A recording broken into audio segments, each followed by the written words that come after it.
Hi, this is Mark Delaney from Systems Manage Limited. What we're going to be looking at today is maintaining your Tivoli Workload Scheduler agents using IBM's Endpoint Manager. We're going to be looking at some of the challenges a TWS administrator would face. How do I ensure that any agents that I've got on my estate are not out of support, and the ones that are facing an end of support, how do I get them upgraded to the latest versions? We're going to run through some slides to discuss some of the issues that you'd face, and then look at a demo of IBM Endpoint Manager in action. So what are some of the common issues that you have faced as a TWS administrator?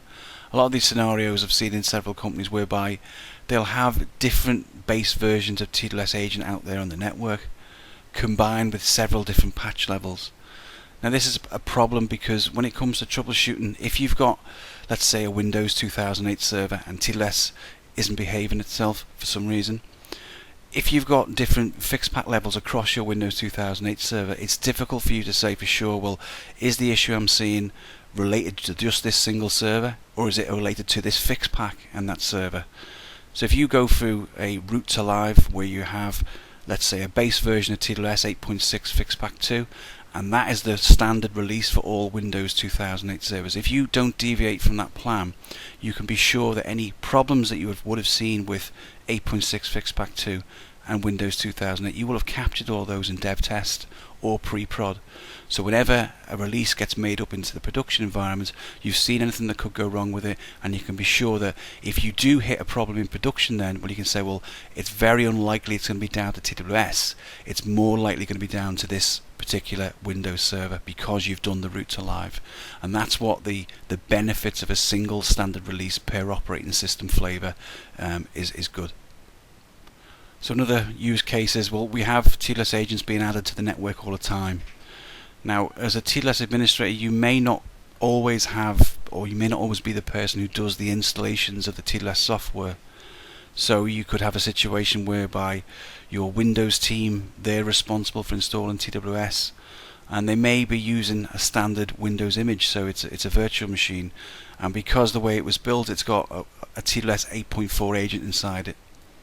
So every time a project comes along and they provision a server with this old version of software, it's then up to you to go and play catch up and upgrade it to 9.1 or 9.2 and apply the fix pack. And a lot of the times that won't change because the pre-provisioned image that they use, they're reluctant to change it. So they'd rather just carry on using their standard image and then leave the onus onto you to do the upgrade of TWS before it goes live. So that presents a forward planning problem because you can't always predict when these new projects are going to come along with these old version of TWS agents. So if you had an automated solution that could reduce that time, the manual task that you have to react to, it will save your time and energy on your behalf. Another common use case is, well, TWS will go out of support. So for example, TWS 8.4 is going out of support in April 2015. So it's up to you in the meantime to say, well, I need to identify any TWS 8.4 agents on my estate, and then what am I going to do about them? I have to get them upgraded, which version I'm going to upgrade them to, and I have to do it in time before April. Now if you've got hundreds of servers, then that presents a problem. Not only do you have to identify them, which can be a difficulty on its own, because for example the older versions of TWS will only tell you which base version they're on, not which fix pack.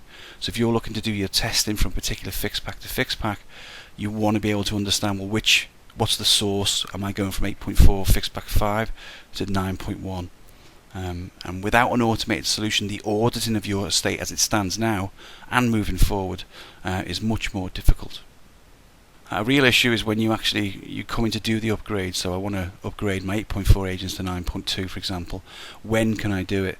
A lot of times, everybody is under change control, and a lot of the times you'll be given a maintenance window whereby this is the only time, so 2 AM till 6 AM on a Saturday morning, that's the only time I'm going to allow you to upgrade a TWS agent in production. So not only do you have to contend with doing the work out of hours, TWS by its nature is a scheduler, so the agents that you come to upgrade could be running work. It's very difficult to predict with any certainty a lot of the time. Well, I know for a fact that this agent is not going to be doing any work between 2 and 6, because a lot of the times the change windows, the maintenance window that you're given, is often the peak time where a TLS agent is doing its work. So 2 a.m. to 6 a.m. it could be running batch all night. So how do you fit in, how do you get a window where you can cleanly upgrade the agent where it's not doing any work? And without an automated solution, it's very difficult to plan ahead and to capture, to get 100% catch rate on all the agents in a maintenance slot. And the upgrade scenarios, the TLS versions are going out of support every 12 months. So TLS 8.4 is out of support in April 2015. And then April 2016, the TLS 8.5 and 8.5.1 will go out of support. So although it's quite a long way away, the planning and the auditing aspects of it and the execution, you can do it much better if you've got an automated solution that can tell you what you've got on the floor at the moment and do your upgrades for you in the easiest and most efficient way possible. A big headache for a TLS administrator when you come to do these patcher upgrades is it has to have a root or administrator level authority in order to apply the patch or the upgrade. So getting the access to that can be a challenge in itself. Based on your company security policy, it's often a case where you've got to go through several hoops to get the root password, for example, and often the case you need an additional account because you can't log directly in as root. So the managing of acquiring those accounts, making sure they work, adds the overhead of just applying a simple patch to a TLS agent. And on the Windows side of things, getting an administrator level account is usually very difficult because of the way that the Active Directory policy works. You may have a security policy that doesn't allow you to do remote logins, or the accounts that TLS uses to do the installations, they may be restricted. And with an Active Directory policy, you can often change. You've given an account to say, well, here's the account, here's an administrator level account that we're going to allow you to use to apply an upgrade. And then when you come to do the upgrade, the security policy is changed, and you can't, for whatever reason, do the installation. So the acquiring of the credentials, the getting access to the servers, is often a challenge in itself without an automated solution. And the last piece, and this is particularly problematic in the Windows side of things, is how do I get the TLS software itself down to my servers? So I've got 50 servers I need to upgrade. How do I get these 500 meg, these 1 gig patches down to these boxes? Because I have to be concerned about space, but also getting physical access to the boxes themselves. So Windows are notoriously bad. Well, if you're in a lockdown environment where you're given an administrator account, which gives you access to the server, but at that point then you're not allowed to map any drives, or you can't attach a drive to it, that you're not allowed to run a share. So how do I get this software to this box? And the other aspect of it, it's often not consistent. So you'll have a dev test environment where you have free reign, you can copy software to it, you can create shares, and there is no problem with getting the software to it to apply the fix pack. But then when you come to production, you have an extra set of constraints. So there is not a one-fits-all approach to all the agents in the estate if you're doing things manually. So why should you upgrade your TLS agents?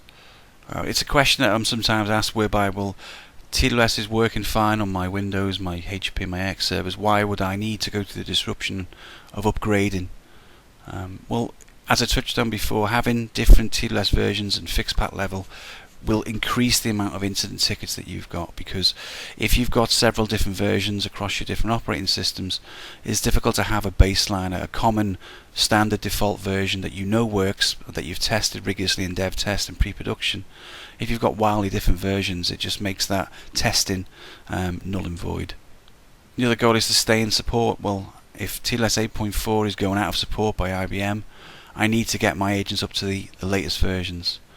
Simply because if there is an issue further down the line with a particular box and there's been an outage, and you're asked, well, the TLS agent, what's the problem? What do IBM say about it? And they say, well, IBM say it's been out of support for 6 months. It's not going to look good. So it's in everyone's interest to get to the latest versions from a support perspective and for peace of mind.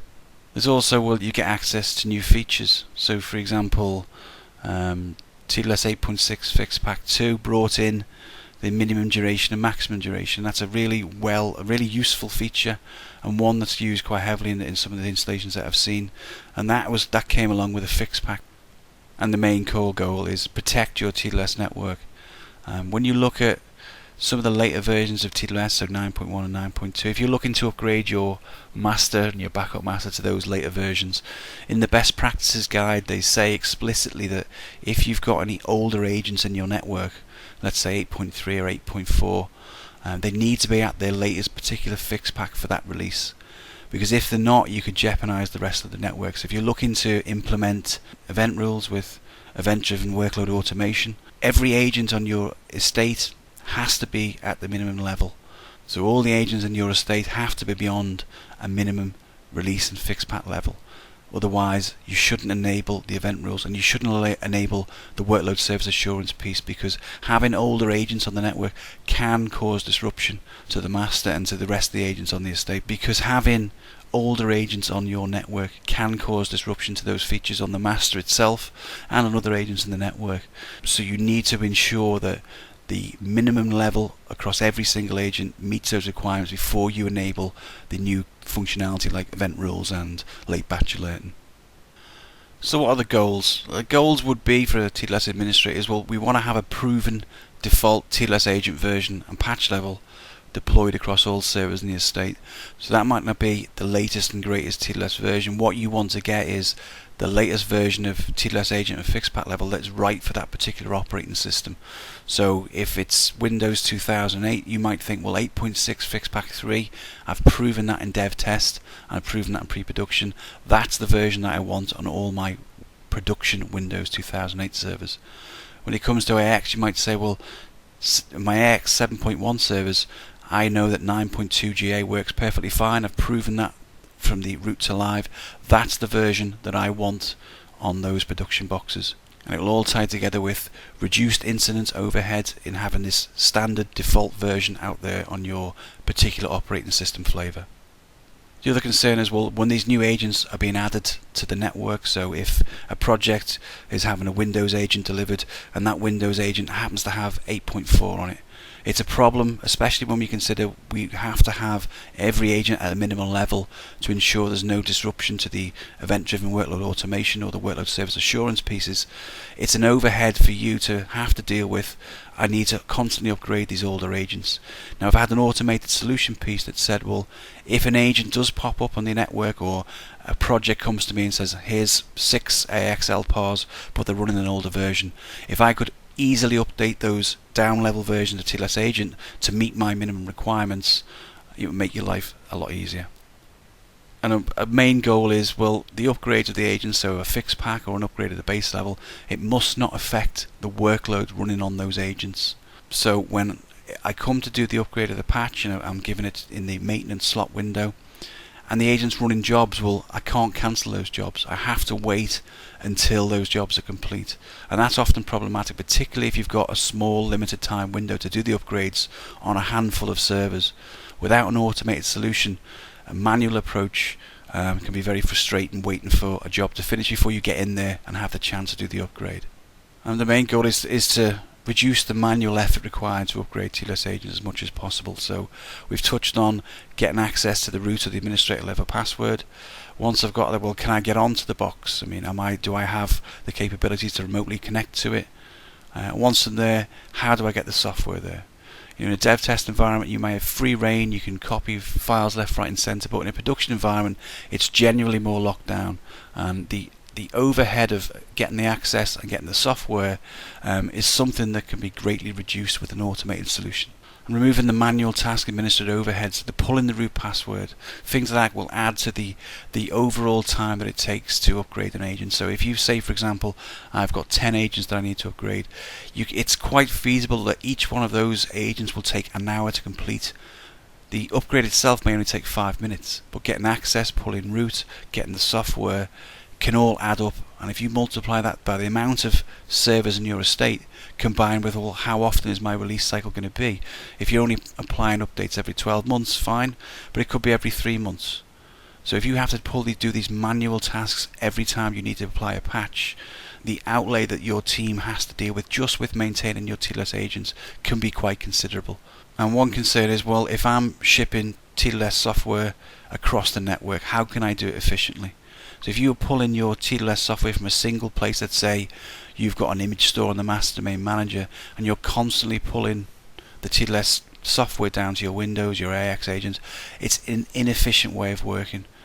What a better solution would be to have TWS software placed in strategic areas of your network, and that when an agent needs to be upgraded, it's not constantly pulling software across when it doesn't need to. If it can pull the software from a local repository, there's less bandwidth being used. So you may have branches with TWS agents that you need to push fix packs down to.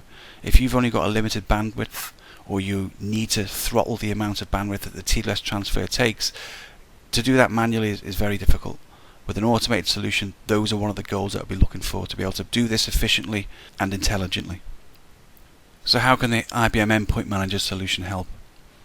Well, it can offer one-click on-demand upgrades or patches of TWS agents. So what that means is the steps that we talked about before of getting access, getting the software, and getting onto the boxes, and actually then performing the upgrade around whenever the agent isn't doing any work, you can do it in one click in Endpoint Manager in the console.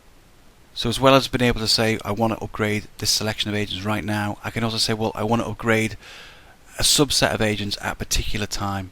I want to do it at 2 o'clock in the morning. I want to group these agents together, and I can group them by, let's say for example, host name. So if any agents with the prefix DEF, I want to add them to a particular group, and I want to target that group with a particular TWS agent or fixed pack level. And Endpoint Manager will take care of the rest of scheduling the upgrade and doing the actual work and reporting back of the success or the failure. How do you target which fixed packs for which particular groups? Well, you can easily configure static groups. So a group could be a group that you say, well, this is all my HR boxes, and you manually add the members of your HR servers into that group, and then you target the TWS fixed pack against that static group. Or you could have a dynamic group, and a dynamic group could be, well, let's say I know where my pre-production environment is, so they're all on this particular subnet, and you can tell TWS, well, I want to send a particular fix pack down to any agent that appears on that subnet. I can do it now, or I can have it run that in the future. If a pre-production agent appears, I want this latest 8.6 fix pack 3 applied to it, and you can do that manually, or you can do that automatically. The choice is entirely up to you, but the flexibility of how you decide how you group your agents, you can do that yourself very, very easily. So the Endpoint Manager solution, it can upgrade the base level of the software, it can apply a fix pack, or you can roll back the fix pack, and this applies to fault tolerant agents, dynamic agents, or ZOS agents, and it's across all platforms, so Windows, Unix, HP, Solaris, you name it. The solution can cover the upgrades for any of the standard operating systems that you often have to apply fix packs to. Now, a very powerful function of Endpoint Manager is Basslines, and a baseline is a selection of actions that have to be done in a particular order. So the example that we've got here, there isn't a path to upgrade from, for example, a TWS 8.3 agent up to TWS 9.1. You can't do it in one hit. It has to be done in stages, and the stages would be, it has to be upgraded to 8.6, and then it can be upgraded to 9.1 or 9.2, what have you. IBM suggests, well, if you're going from that older version to a new version, just uninstall the old version and put 9.1 on. So that is one approach, but it may not be appropriate, particularly if the agent is running, for example, TLS for applications, and there is files in the methods directory that you have to be careful with. So doing an uninstall, reinstall, it can be prone to error. So the ideal solution is, well, let's upgrade those agents in place from 8.3 to 8.6 and then to 9.1. And what an Endpoint Manager baseline will do is, you can say, well, I want these agents upgraded in order, so from 8.3 to 8.6 to 9.1, and then finally apply fixpack 1. So this baseline of steps can be performed in one click. You define the baseline, what order they should be. Endpoint Manager will take care of the rest, and it will take the agent from the old version to the new in one action. So depending on how much you want to automate this, what level of control you want over a subset of your TLS agents, you can automate the baseline. So let's say, for example, you've got your dev test environment, and they're constantly provisioning agents with TLS 8.3. You could have a baseline that automatically checks for TLS 8.3 agents on this subnet, or with a particular host name. You say, well, I don't want to have to constantly keep going if you're upgrading these agents. So maybe you have a DevOps environment where there's servers being provisioned and deprovisioned all the time, and if they don't have the version of TWS agent that you want them to have, you constantly have to go into upgrade. So you could easily build a baseline that says, well, if a DevOps server is provisioned with this agent, go and automatically upgrade it until they get a chance to upgrade their golden image that they provision these servers from. So it's a way of reducing your overhead. You can do it automatically, and it's targeted, so you only have to put this level of automation in for the servers or groups of servers that you're interested in. And what we talked about before is, well, the server could be running jobs when you come to do the upgrade. You can't just go cancelling jobs. You have to wait until the agent's free. And if you're having to do things out of hours because your company dictates, well, the maintenance window is these particular hours, you can find yourself sitting looking at a job waiting to finish at 2 a.m. It's completely unnecessary and inefficient. If you have an endpoint manager solution, it can do it intelligently based on the criteria you specify. So you can say, well, if endpoint manager comes along to apply a fixed pack to an agent and it's running jobs, what I want it to do is to come back in 60 minutes and say, well, are you still running jobs? Or come back in 15 minutes. And you can tell endpoint manager, well, keep trying every 5 minutes or every 15 minutes until this agent is not doing any work. And when it's not doing any work, what it will do is it will raise the fence on the agent. It will apply the fixed pack or the upgrade that you've told it to. When it's complete, it will check for successful. And once that's done, it will drop the fence again and the agent can carry on working where it left off. So it's allowing you to fit in the upgrade without you having to sit and wait for the jobs to complete. Alternatively, you can say, well, if the agent is busy between the hours that we've told you, between 2 and 6, and it doesn't complete working jobs, what we're going to do is back off the upgrade, make a note of it, and it will send you can create a report that says, well, these are the agents that I couldn't get the time to fit the upgrade in because they were running jobs. You can target them at another date. The automated solution gives you that flexibility and that level of automation to make your life easier. And the whole basis, what would make your life easier as an administrator is IBM Endpoint Manager will take care of the upgrade for you. There's no logging into the agent, there's no shipping of the software, there's no checking, there's no manually running of the commands or checking for jobs to complete. Endpoint Manager will take care of the process from start to finish. So just another look at the TLS agent upgrade paths. If you've got older agents like 8.3 or 8.4, you can't go straight from those versions to TLS 9.1 or 9.2, for example. You have to go to an interim version. So as in the diagram, the 8.3 agent can be upgraded to 8.6, and then it's upgraded to 9.1, and then finally the 9.1 fixed pack 1 is applied. And you can do all that in a single action using a baseline. And I'll show you an example of this on the demonstration.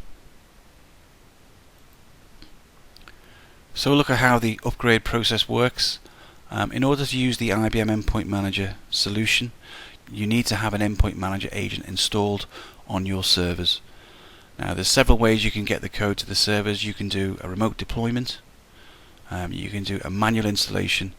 So it could be that you already have an Endpoint Manager agent installed on your servers, and I'll come to the reasons behind that statement later on. So the agent code has been installed on your servers, and you can run an analysis from Endpoint Manager. And what it will do is it will go and scan the servers that it knows about with the Endpoint Manager agent installed, and it will read the contents of the TLS registry.dat, and it will pull the list of TLS versions installed and fixed pack levels across every agent that Endpoint Manager installed on, and it will produce an audit report that you can use then to target groups of agents. And one of the benefits of using Endpoint Manager, particularly for the older versions, is it's difficult to say exactly what fixed pack is out there on the older versions of TWS, because common.sc::info will just show you the versions, so 8.3 or 8.4. It won't show you which particular fixed pack are out there. That the newer versions like 9.1 or 9.2, that command will show you exactly which fixed pack it's running. The older versions, it doesn't work like that. So the Endpoint Manager solution can help you to audit in advance what you've got there now if some of those older agents exactly down to the fixed pack level. So you've got your analyses, you know which versions are out there, and that aids you to make decisions. Well, how am I going to apply which particular fixed pack or patch am I going to apply to which groups of servers? So you can run an action. So you could do a manual one-click push-button solution to go up and upgrade these agents or groups of agents on the fly, or you could schedule that action to say, well, here's the list of agents that I want, here's the fixed packs what I want, make this happen at 5 o'clock Sunday morning, and it will go off and do that.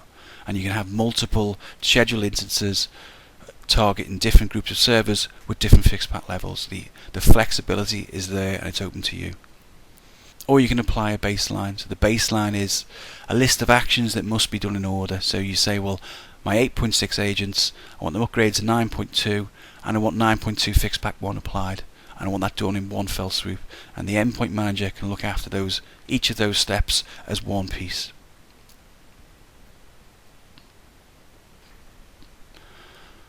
And so we're going to have a quick look at the IBM Endpoint Manager infrastructure.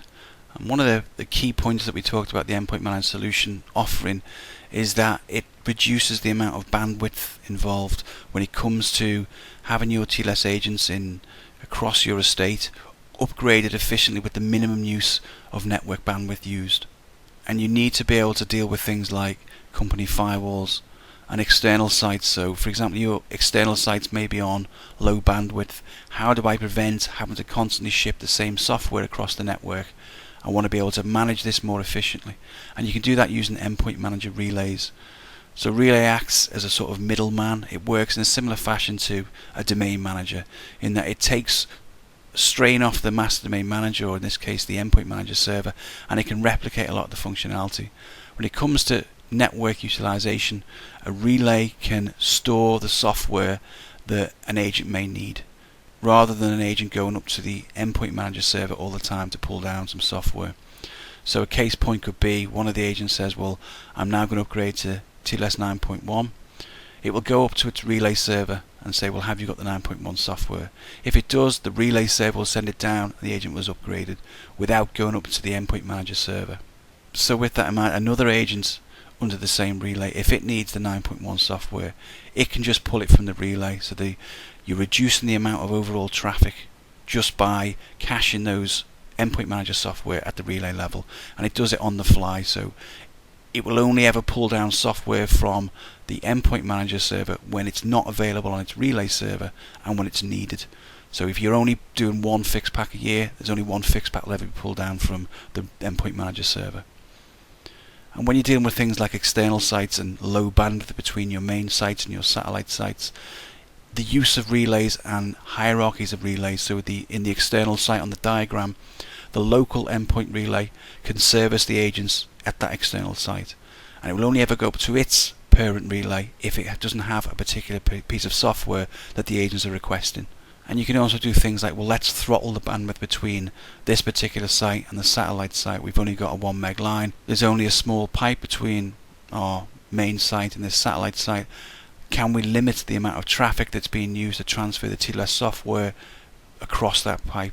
And you can do that using Endpoint Manager. You can throttle the bandwidth that's assigned to a particular relay or a set of agents. And when it comes to the use of agents and how an agent can talk to a relay, there is no single point of failure in that an agent will talk to, you can designate a particular relay to a set of agents, or you can say to an agent, well, find your nearest relay, and it can work out the closest relay to it based on the amount of hops and an algorithm that Endpoint Manager uses.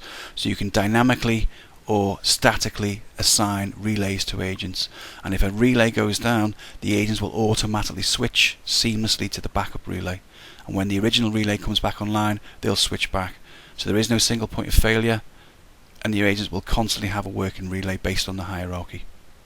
And when you're looking at things like external sites, you don't want to have multiple instances of agents having to come onto your network.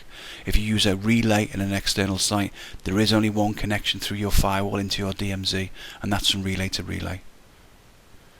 So just going to have a look at some of the key points of the solution before we go to the demo. I mean, what does this solution provide? It reduces the overhead of upgrading an agent to minutes rather than hours, and that is absolutely the case. The effort of getting access and getting the software to the server can be reduced to a single click using Endpoint Manager. If you utilize IBM Endpoint Manager relays to reduce the amount of traffic and throttle bandwidth when transferring files, that is one of the major benefits of using an automated solution. It's got the infrastructure there that isn't going to have any strain on your master domain manager. It uses proven enterprise grade infrastructure to intelligently transfer this TLS software around your network. And you can schedule unattended upgrades around the business, so you're getting away from having to do manual tasks. If the business decrees, well, the maintenance window is Sunday night 4 a.m. till 8 a.m. With Endpoint Manager, you can work around that quite easily. And one other aspect of Endpoint Manager is there is powerful web-based reporting, so an audit trail of every action that was taken on an agent and who took the action and when it was taken is all audited in Endpoint Manager, and you can produce web reports. So there is an audit trail of when an agent was worked upon, who kicked off the install, that kind of thing. The web reports can be created for viewing online. You can create PDFs, you can have them emailed to you. So there's an audit trail of everything that's been run through Endpoint Manager.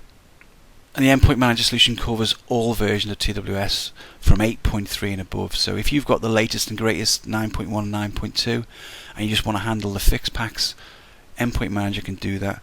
But it can also upgrade your older agents. So if you've got the concern of the TWS 8.4 agents going out of support and you're looking to plan, that's a lot of work to deal with if you've got a lot of agents in your estate.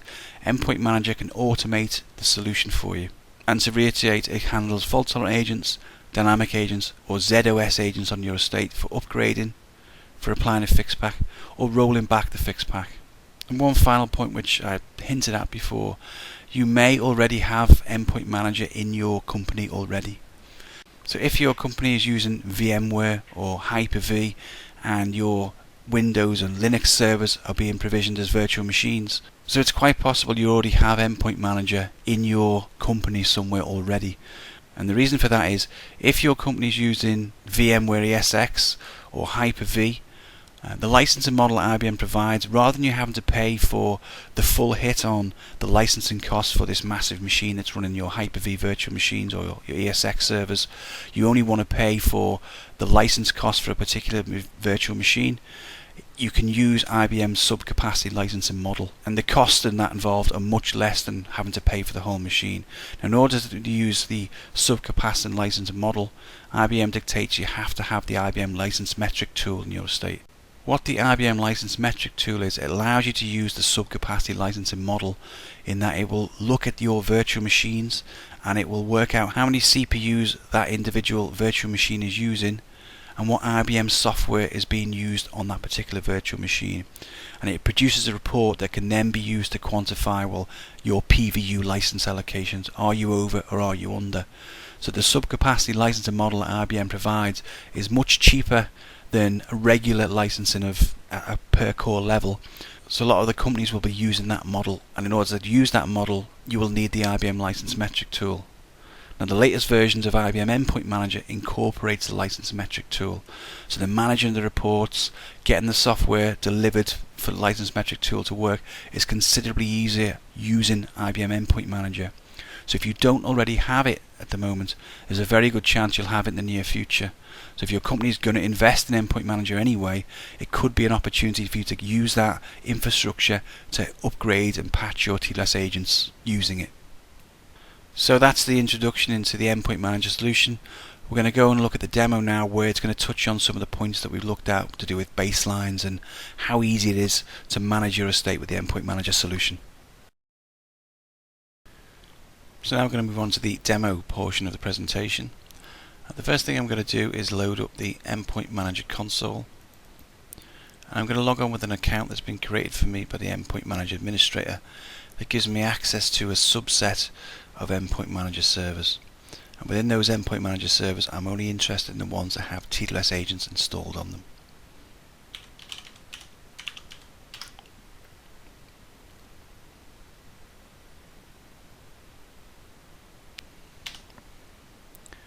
So what I can see now is a list of the Endpoint Manager clients that have been granted access to by the administrator. The first thing I need to do is go to a particular Endpoint Manager site. Now this is a custom site that's been created by the administrator that allows me access to TWS agents, and it has some tasks and some actions and some fixlets that are applicable to just the TWS agents. So I'm going to go up to Sites, Custom Site, and the one that's been created is just called TWS.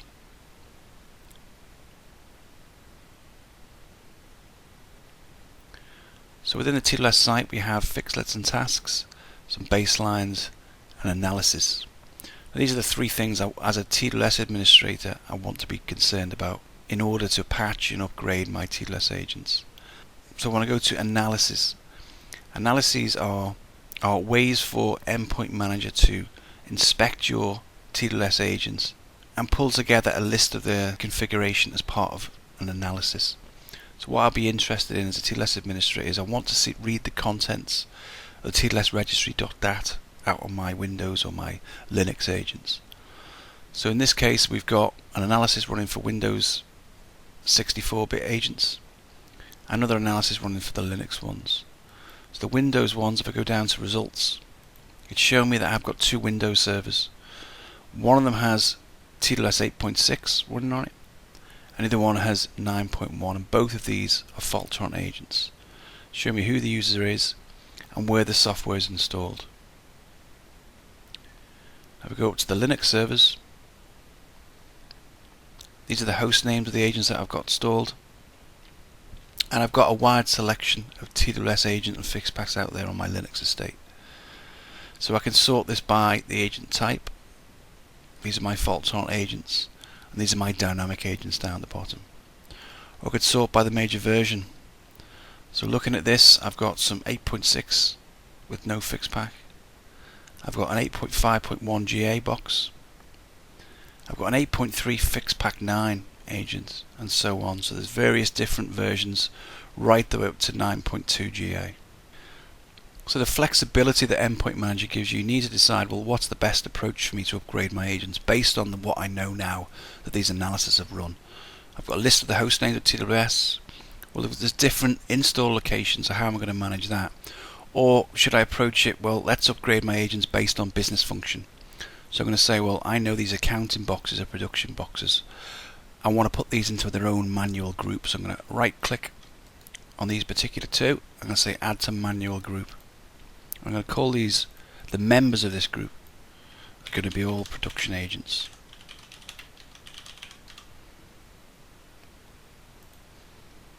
And I can say, well, business object, these are a particular, I want these to have a particular fix pack because I know that the TLS version works correctly on 8.6 fix pack 2 on these particular ETL boxes. I've tested these out in pre-production, so that's the version I want to go for in production. So I'm going to add these to another manual group, and these are going to be, I want them to be 8.6 fix pack 3 agents, for example. Another requirement could be, well, we looked at the earlier part of the presentation where we could say, well, a subset of agents could be on a different site, or they could be in an area which is controlled by a firewall, and we don't want the agents to be upgraded from the Endpoint Manager server. We want them to be talking to their local relay down at their local site. So using my knowledge, I can go and configure these particular two agents that I know are in the DMZ. And what I want to do is I'm going to edit the computer settings. And the settings that you can make for this particular two agents, or however many you want, I want to say, well, I don't want you to talk to the Endpoint Manager server. I want your primary relay server to be one that I know has access to agents in the DMZ. So in this case, DC North is in the DMZ. These agents will talk to it. I say, well, if DC North goes down, go to a backup server called DC South. And this is another one that I know is in the DMZ. So if I click OK on that, these agents are going to go and be configured by Endpoint Manager to change their default relay to point to the ones that are in a location that's accessible to those agents. Now we're going to look at the fixlet and tasks. Now these are the procedures and the commands and the actions that Endpoint Manager will use to upgrade or apply a fix pack to the agents that you've designated as part of those manual groups that you created before, or you could choose it on a one-on-one basis. So a fixlet is a list of actions that have to be performed in order for a remediation to occur. So your remediation could be, well, any 8.6 GA or any 8.6 fix pack 1 agents in my estate, I want them to go up to fix pack 3. So the fixlet will target those particular agents that meet that criteria and only those criteria, and then perform the actions to meet the baseline or the version that you want them to go be upgraded to. So looking at the screen, we've got it broken down by patch, rollback or upgrade. So these are fixlets that I've created that perform these particular function. And each of these functions is split into two particular parts, as part A and part B. So the part B is the actual install of the patch or the upgrade itself, but the part A, which must be performed to completion before the part B becomes relevant, is the preparation of the agent. So that could be, if we look at this, for example, the 8.6 upgrade, this is the prepare the upgrade, the Tivoli Workload Scheduler fault-tolerant agent to 8.6 on Linux. I'm going to click this particular upgrade, and down the bottom shows the actions and the prerequisites that must be prepared as part of this fixlet. So this fixlet will perform the following actions. It will download the images from the Tivoli Endpoint Manager server or relay. So if your agents are in the DMZ, those agents will pull the required software for the 8.6 upgrade from its local relay. It will extract the image on the agent, and you can designate where it's going to extract this software to if you're constrained on space on some of your file systems, or you just want it to go into the temp directory. You can build that into this fixlet to give you that choice. So it will check whether any of the command line tools are running on this particular server. If they are, if Command and Compose is running, the action will fail and it will leave this agent alone. It will set the fence to the workstation to go, so it will set the priority to 101, meaning that no new work that comes along will launch on this agent while it's being targeted by the fix pack or the upgrade. And then if it finds that jobs are running at the moment when it comes to do the upgrade, you can specify a time to wait, a timeout where you say, well, I want you to come back, I want you to wait for 15 minutes and wait and see if this particular agent has stopped running jobs. If it hasn't, you can say, well, come back in another 15 minutes or another hour or 60 minutes. Or you can say, well, between these hours of 2 AM and 6 AM, if this agent is running jobs, I want you to check periodically and check whether there's a free time for you to get in. If it comes to 6 AM and the agent is still running work, don't bother upgrading this agent. We'll leave that for another day. Assuming a window appears where the agent can do the upgrade, the Endpoint Manager agent will stop the TWS agent. If it can't stop the agent, the Endpoint Manager action will fail. And then once this is all complete, it will then check, before it does the upgrade of the patch, are there any of the files open? Is Netman still running, for example? Is the Netman binary still in use? Is Job Manager running from the dynamic agent? And only when all of the criteria of this fixlet have been completed, so the agent's been stopped, we know there's no open files, and the software's been downloaded to the machine, to allow it to move on to part B, which is the actual application of the upgrade. So in my fixlets and task screen, I've got a list of the fixlets that I've created that reflect the versions and the upgrades that I want to take my TWS agents up to. So in this case, I have created fix packs for 9.1 fix pack 1 on Windows, or 8.6 fix pack 3, or 9.2 fix pack 1. So I want to take these agents up to the latest versions in some cases. So if I want to quickly apply 9.2 fix pack 1, I just want to search on the fixlets I've created. And this one is looking for any agents that are on 9.2 GA on Linux. And the applicable count here is showing me there's 2 in my estate based on the relevance language that's running against the client to say, well, are you on 9.2 GA? So we've got a list of the description down the bottom of the processes that the Endpoint Manager fixlet is going to take when I launch this action. The first thing I do is take action. And what I'm being asked for is the amount of minutes to wait for jobs to complete before performing the action. So you could say, well, if the agent is running jobs, I want you to come back in 15 minutes, or I want you to come back in 60 minutes. And if the agent is still running work, this fixlet won't go ahead, the action won't be performed. But you can set an arbitrary figure, say come back in 5 minutes, let's see if this job's finished. If you are, let the agent upgrade go ahead. So for the purpose of this demonstration, we'll just leave this set to 1 minute. Click OK. So the ways in which I can target this fix pack can be done statically. So I can manually say, well, I want you to go and upgrade this TWS 9.2 agent. I want to apply this first fixlet, this part A, and when this one completes, part B will go and ask this agent, are you relevant for me? If you've completed part A successfully, so the agent has been stopped, there's no open files, the software's been copied down, now I'm going to actually go and apply the fix pack itself. So another way could be, well, I can use that dynamically targeted by property. So we created some groups earlier on. These are manual membership of groups, so I could target this particular fix pack to these particular groups that we've created. And the membership of those groups, you can manually add or remove agents to them groups, or you could have groups that are created dynamically. So for the purpose of this demo, I just want to go and target this particular TWS 9.2 agent. I choose OK. and it's going to go off and run this upgrade right now.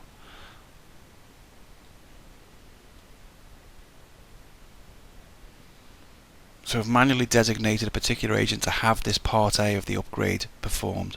So it will go and check the agent is not running any work, download the software, and when it's complete, once this prerequisites are completed, we'll get a completed status up here, and that the agent is ready to go for part B. While this agent is being upgraded, it's shown in the status of not reported. Whether the agent succeeds or fails, this upgrade status will dynamically change as we move along.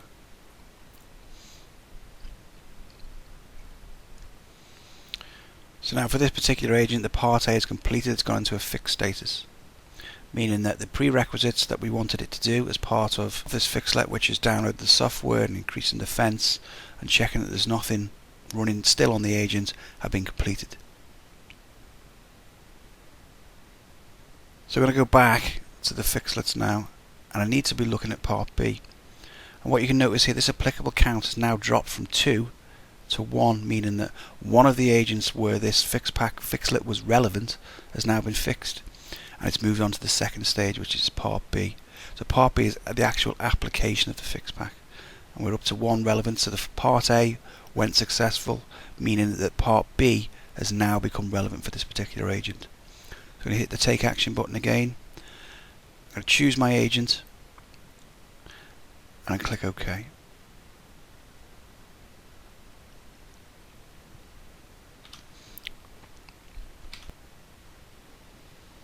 So the part B of the 9.2 fixpack 1 has gone to fixed status. I'm just going to go and just look onto the agent quickly and look at the registry.dat file, and we see that fixpack 1 has been applied. So the thing to note is that the agent was patched in 2 stages, but I didn't have to copy any software down, I didn't have to stop the agent or run any commands. It was completely hands off, and I was doing it all remotely just from the Endpoint Manager console. So what we just looked at was an on-demand upgrade of a particular targeted agent.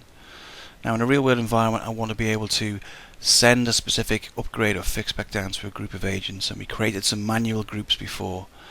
I'm looking at the fixlets. Everything is done in 2 stages. There's always a part A and a part B. The part A is preparing the agent, part B is actually executing the upgrade of the fixpack. Now Endpoint Manager has the concept of baselines. Now a baseline is a set of fixlets or actions that must be run in a particular order, and you can combine multiple actions into a single baseline, so it literally comes down to a one-click upgrade. So the baselines that I've created at the moment, the top one we're going to look at now, which is applying fixpack 3 on Linux x64 agents. And the components in this particular baseline are just the steps, the part A and the part B. So I'm going to look at the components of this baseline. And what it's telling me here is this baseline, if I run this baseline against an agent or a set of agents, it's going to apply these fixlets in order. It's going to run the 8.3 fixpack 3 part A, which is the preparation of the agent, downloading the software and what have you. And once that completes, and only if that completes, it will run the part B, which is doing the upgrade itself. Now the way that this baseline has been built, the way that it determines the relevancy of agents is only if they are 8.6 GA, 8.6 fixpack 1 or fixpack 2. Only those agents at that level will be relevant for this particular set of fixpacks or baseline to run. So the ones that are on 8.6 GA or 8.1 or fixpack 2 are listed here. Now I could take the action and manually run against these particular ones now, but what I want to be doing is the production boxes. So I know before, when I created some manual groups, I put them into a production agents group, these are counting boxes. So this application of fixpack 3, I want to adhere to my company maintenance slot. So I'm going to choose take action. Again, I'm going to be asked how long do I want to wait for these agents, for Endpoint Manager to return to these agents if they're running job. I'm going to leave it for 1 minute for the purposes of this demonstration. What I want to do in this particular case is choose my agents by group. And the ones that I'm interested in are these production agents, the members of which is accounting, which we created earlier on. Now I click OK, and this baseline, which is the 2 sections, the part A and part B, would go and be applied right now, an on-demand execution. But what we're interested in, we need this to adhere to the company maintenance slot. So I'm going to choose this execution tab. And what I'm going to ask this endpoint manager to do is, I only want you to run these particular actions between 2 AM and 5:59.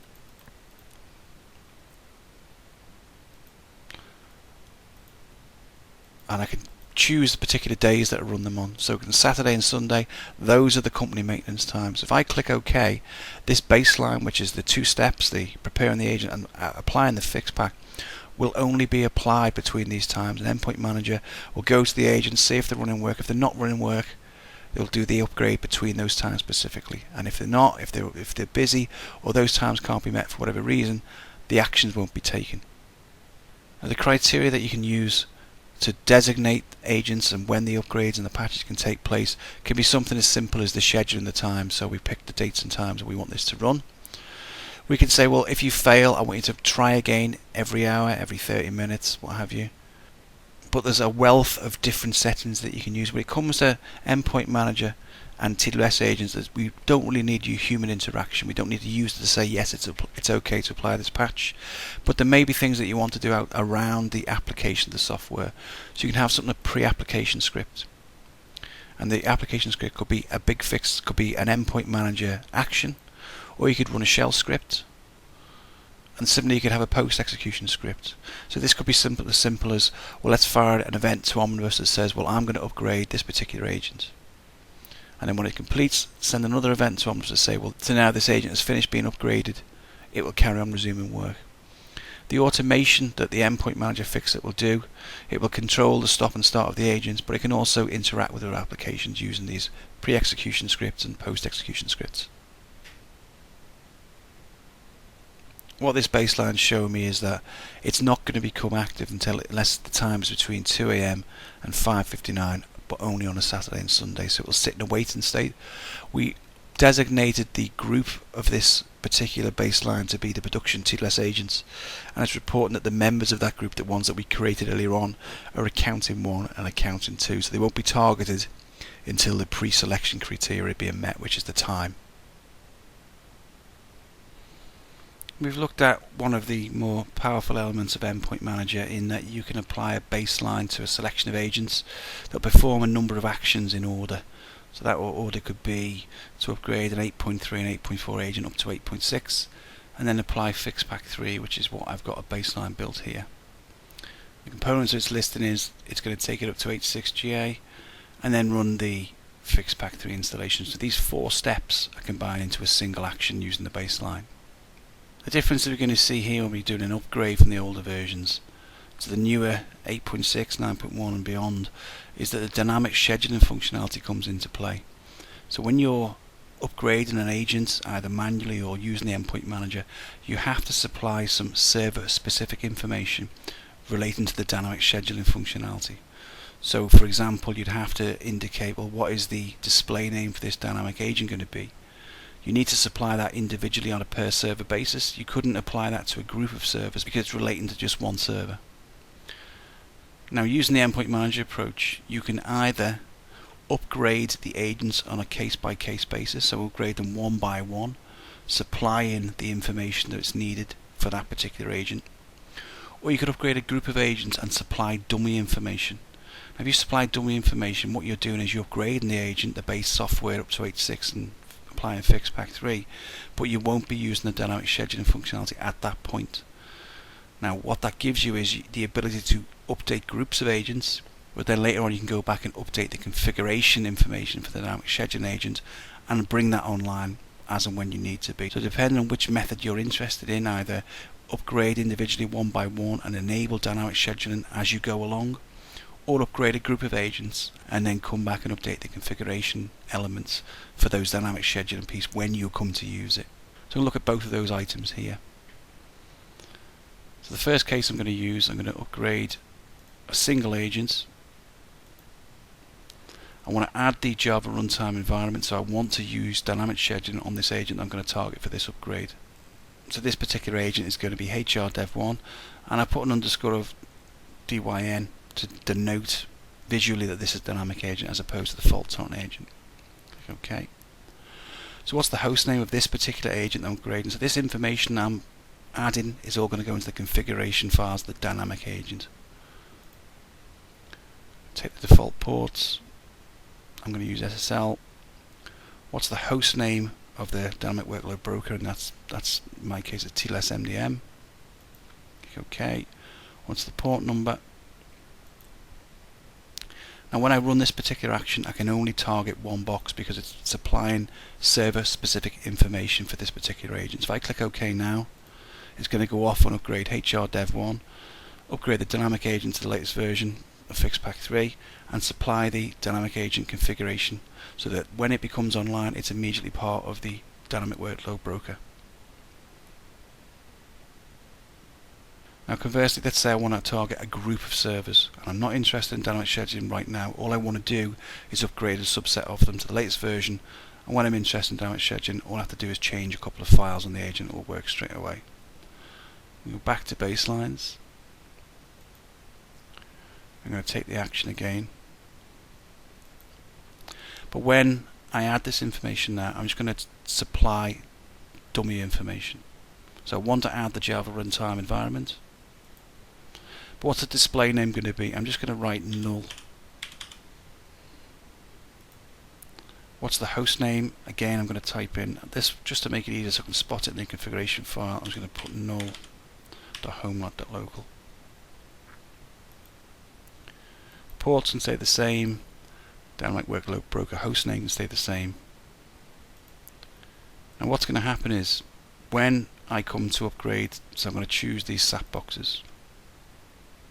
I'm going to upgrade from 8.3, 8.4 to 8.6 and Fixpack 3. But it's going to supply that dummy information. So when I come to use the dynamic scheduling, all I have to do is go onto these boxes and change two files, and it will work straight away. And all I'm going to do is replace things like the null.home.local to be the proper host name for that box, and we can run a fixlet within Endpoint Manager as well, just to save going onto the box too. Okay, I'm just going to see the status of my baselines that I ran earlier on. So this one is the 8.6 and Fixpack 3 application. The history I'm going to check on.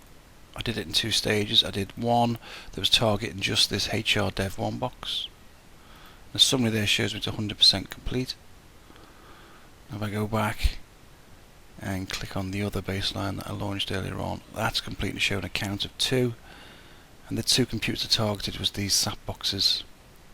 So the differences between the two baselines that I ran earlier on: the first one was targeting the HR Dev 1 box with specific server specific information, so the dynamic scheduling piece would work straight away. So I'm going to log on to HR Dev 1. So I want to check that the settings that I've entered in the Endpoint Manager console have been applied down to the dynamic agent level.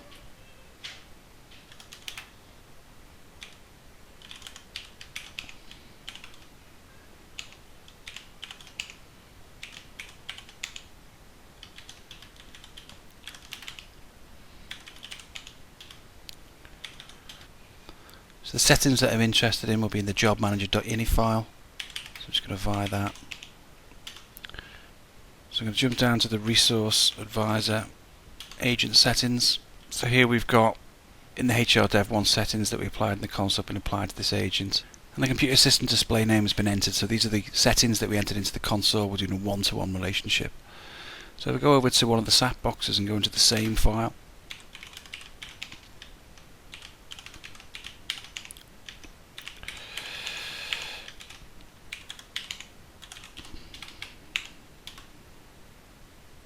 Because we were targeting several servers at once, we couldn't enter server specific information, so we just entered null in 2 occasions. So if I wanted to make this dynamic scheduler agent live, I would just enter the name of this particular box, so SAP ABQ67, and the other element that I entered the null value to is the display name.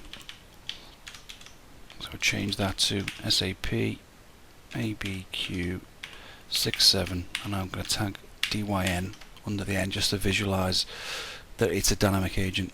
And that's all I have to do to make this dynamic agent become live in the dynamic scheduling environment. So it depends which is the easier method for you. Do a one-to-one relationship of adding the server specific information, or if it's easier for you to upgrade a bunch of agents, 10 or 20, and then come back and update these particular files with the correct information when you do come around to need dynamic scheduling in your environment. So that's the end of the presentation on the Endpoint Manager solution. If you want to get in contact, my email address is on screen, or you could follow me on Twitter @sysmanaged. Okay, thanks for watching.